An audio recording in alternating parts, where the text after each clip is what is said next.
Soy Gerard Laguna de Cimne B-Group.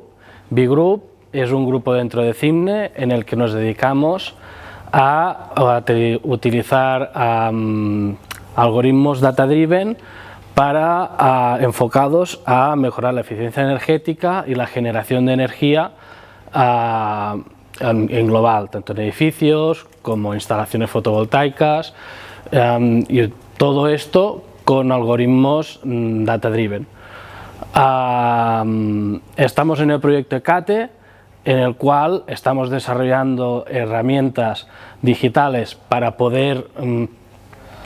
comunicar a los usuarios qué energía están consumiendo de los campos fotovoltaicos cercanos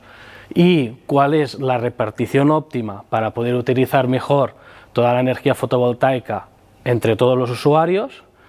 Y el proyecto ECATE nos va muy bien a nosotros porque nos da la oportunidad de poder utilizar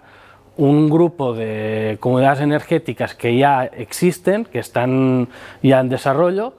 y estas comunidades pues, nos van a permitir testear todo esto en pilotos reales.